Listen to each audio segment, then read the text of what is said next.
আপনি যদি একজন খামারি হতে চান, সর্বপ্রথম হচ্ছে আপনাকে যেকোনো খামারের সঙ্গে মিশে যেতে হবে। আমাদের বাংলায় একটা প্রবাদ আছে, ছাগল পালে পাগলে। আসলে সত্যি আমি মনে করি ছাগল আসলেই পাগলরা পালে। কেননা যদি আপনি ছাগলের সঙ্গে পাগল না হতে পারেন, সেখান থেকে লাভ অ্যাচিভ করতে পারবেন না। সেরকম হাঁস মুরগি যেকোনো সেক্টর, আপনি যদি ওদের নিয়ে খুব ভালোভাবে কাজ করতে চান বা লাভবান হতে চান, সেক্ষেত্রে হচ্ছে ওদের সঙ্গে আপনাকে মিশে যেতে হবে। ওরা হচ্ছে যেখানে খাবার খাচ্ছে, যেখানে আপনার থাকছে, সে জায়গাটাকে হচ্ছে আপনার আহ, নিজে হাতেই লিটিনান ক্লিন করতে হবে। এর পাশাপাশি খাবারের পাত্রটাকেও নিজে হাতে পরিষ্কার করতে হবে। এরকম আরও অনেক অনেক বিষয় আছে যেগুলো আপনি চাইলে লোক দিয়ে কিন্তু করাতে পারবেন না। লোক দিয়ে করাতে গেলে আপনি খুব একটা হয়তো বা সেখান থেকে লাভবান হতে পারবেন না। আপনি হচ্ছে ফার্স্ট অফ অল সেখান থেকে ভালোবাসার আহ, খাতিরে বা ভালোবাসার কাজেই কিন্তু ওদের আপনি যত্নটা নেবেন।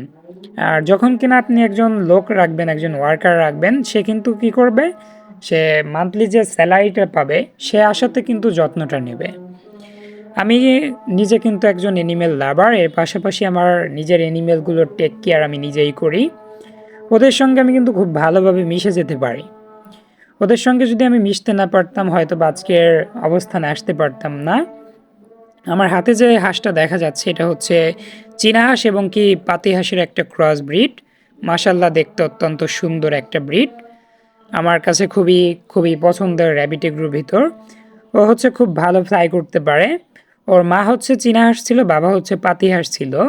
দুইটা ডিএন মিলে হচ্ছে নতুন একটা ব্রিড তৈরি হয়ে গেছিল। অত্যন্ত দুঃখের বিষয়, আমাদের কাছে এই ব্রিডের হচ্ছে জাস্ট একটা হাঁস আছে, একটা ফিমেল আছে। যদি আমাদের কাছে একটা মেল থাকতো তাহলে হচ্ছে আমরা নতুন একটা সেট আপে ওদেরকে হচ্ছে আবদ্ধ করে দিতাম। মানে নতুন একটা ব্রিড নতুনভাবে উদ্যাপন করার জন্য এই ক্রস ব্রিডের থেকে যে বাচ্চাগুলো আসতো আমরা হয়তো বা ক্রস হিসেবে নতুন একটা জাত হিসেবে সেল করতে পারতাম। ওর গায়ের ফেদার হচ্ছে ফুললি চীনা হাঁসের মতো, জাস্ট মাথার অংশটা পাতি হাঁসের মতো। ইতিপূর্বে অনেক ভিডিওতে আমি ওর বৈশিষ্ট্যটা তুলে ধরেছিলাম। ও হচ্ছে খুব ভালো ফ্লাই করতে পারে চীনা হাঁসের মতো। অ্যাটলিস্ট চীনা হাঁসের চেয়ে হচ্ছে ভালো ফ্লাই করতে পারে, যেহেতু চীনা হাঁসের চেয়ে হচ্ছে অনেকটাই ছোট। মানে চীনা হাঁসের ফিমেলের তুলনায় হচ্ছে অর্ধেক হবে।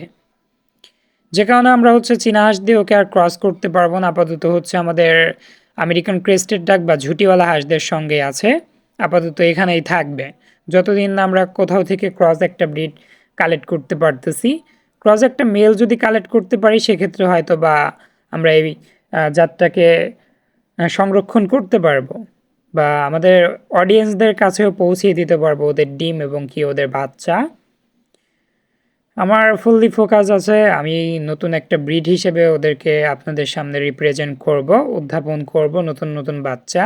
ওর বিশেষ বৈশিষ্ট্য, ওর গায়ের বডিটা হচ্ছে চীনা হাঁসের মতো এবং মাথার অংশটা হচ্ছে পাতি হাঁসের মতো। আর ও কিন্তু হচ্ছে আপনার আহ, পাতি হাঁসের মতো কিছুটা ডাকে, কিছুটা হচ্ছে চীনা হাঁসের মতো ডাকে। যাই হোক, ওর জন্য সবাই দোয়া করবেন, যেহেতু আজ পর্যন্ত ও হচ্ছে সারভাইভ করেছে। আমি আশা করি ওর থেকে আমরা খুব দ্রুত টিম পাবো, যেহেতু আমাদের আমেরিকান ক্রেস্টেডটাকে মেলটার সাথে মাঝে মাঝে হচ্ছে মিটিং করতে চায়। আর ও হচ্ছে এই টিমটার সঙ্গেই থাকে, মানে চীনা হাঁসের সঙ্গে থাকে না। ছোটবেলা থেকে হচ্ছে এই টিমটাতে ও বড় হয়েছে। ওর সঙ্গে যে ছোট্ট ঝুঁটিওয়ালা একটা সাদা ক্রেস্টেড ডাকের ক্রসব্রিড দেখা যাচ্ছে, ওর সঙ্গে হচ্ছে বড় হয়েছে।